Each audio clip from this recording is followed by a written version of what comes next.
یہ معنویت کی آئی تو ایک اور بات آپ کی خدمت میں عرض کرتا چلوں.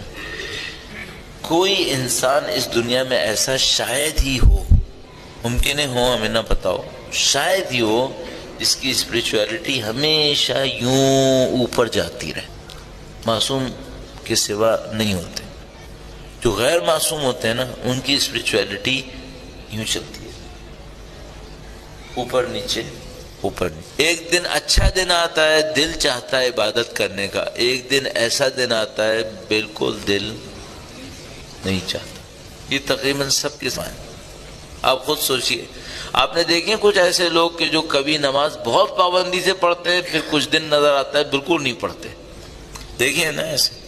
میں نہیں کہہ رہا کہ عام آدمی کو اتنا برا ہونا چاہیے کہ پڑھے ہی نہیں. بعض اوقات کیا ہوتا ہے، کبھی ایسا ہوتا ہے عبادت کا دل چاہ رہا ہوتا ہے، کبھی زور زبردستی سے پڑھنی پڑتی.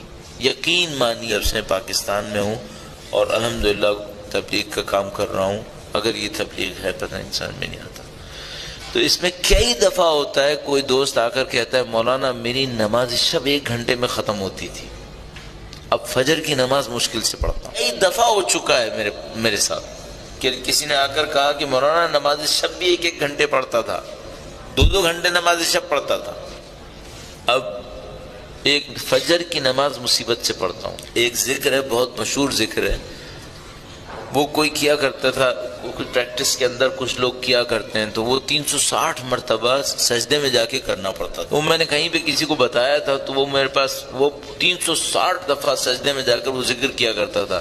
پھر کہیں بہت عرصے کے بعد کہیں ملا تو مجھے پتا چلا کہ اس کے حالات کچھ مصیبت میں پڑ گئے. میں نے اس سے پوچھا کیا ہوا، کہنے کا مولانا آپ کو یاد ہے میں ہر رات 360 دفعہ وہ ذکر کرتا تھا سجدے میں. میں نے کہا ہاں. کہنے کا مولانا ابھی فجر کی نماز بھی مصیبت سے پڑھتا ہوں، سب ختم ہو گیا. یہ کیس روٹین کا کیس ہے. لوگوں کی معنویت ایک طرح سے یوں نہیں چلتی، گرتے ہیں پڑھتے ہیں گرتے ہیں پڑھتے ہیں، اس طرح ہوتا ہے. اچھا میں کہتا ہوں چلو یہ بھی نارمل ہے، اب پھر ایسا نہ ہو کہ گرے تو بالکل ہی نیچے چلے گئے.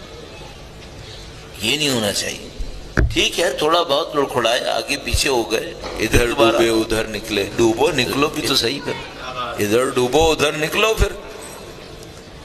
اچھا میں اپنی طالب علمی کے اندر اس کے اوپر بہت سوچتا تھا کہ یہ کیا معاملہ ہوتا ہے، تو ڈوبتا ہے نکلتا ہی نہیں ہے پھر، اور ڈوبتا تو بہت گہرا ڈوب جاتا ہے. کچھ ایسا ہو سکتا ہے کہ انسان تھوڑا بہت تو کھسکے بالکل نیچے تک نہ جائے.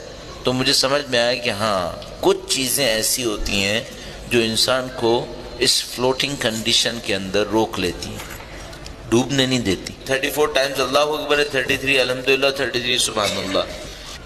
یہ تسبیح ان میں سے ایک ہے، یہ تسبیح ان میں سے ایک ہے، ڈوبنے نہیں دیتی انسان کو. اگر کوئی تسبیح کو صحیح پڑھے، جو میں نے ابھی آپ کی خدمت میں عرض کرنے کی کوشش کی، تو تقریباً سکون سے کہہ رہا ہوں ڈوبنے نہیں دے گی، بالکل نہیں ڈوبے گا. تھوڑا بہت آگے پیچھے جھٹکا لگتا ہے انسان کو اپنے گناہوں کی وجہ سے، لیکن ایک دم نہیں ڈوبتا. ایک کام یہ کرے، تسبیح عرض کر رہا ہوں، دوسرا ایک اور کام کر لے تو پھر تقریباً یقین ہے کہ نہیں ڈوبے گا اگر صحیح کر لے. وہ کیا ہے، روزانہ سید الشہداء کی کوئی ایک زیارت پڑھ لے. اللہم صلی علی محمد وآل محمد وعجل فرج. ان الحسین مصباح الہدی و سفینۃ النجات، سفینہ نجات، نجات کی کشتی، ڈوبنے نہیں دیتی. اگر کوئی اس سے متصل رہے، امام حسین کا نام ڈوبنے نہیں دے گا، ہمیشہ ہدایت کے راستے پہ رہے گا. بس اذان محترم، یہ جو فلکچویشن آتا ہے اسپریچویلٹی کے اندر، اس کا سلوشن کیا ہے؟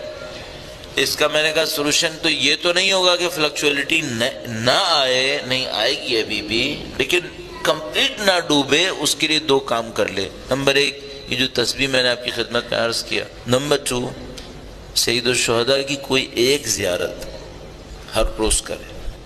اچھا زیارت کا بھی ایک ادب ہے، زیارت کا بھی ایک ادب ہے.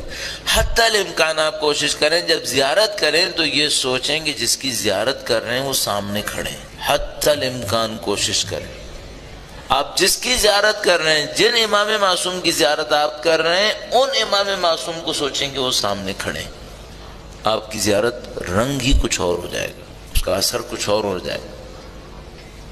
یہ چھوٹی چھوٹی سی باتیں ہیں انسان محترم، جس کے ذریعے سے ہم اپنی اسپرچویلٹی کو، اپنی روحانیت کو تقویت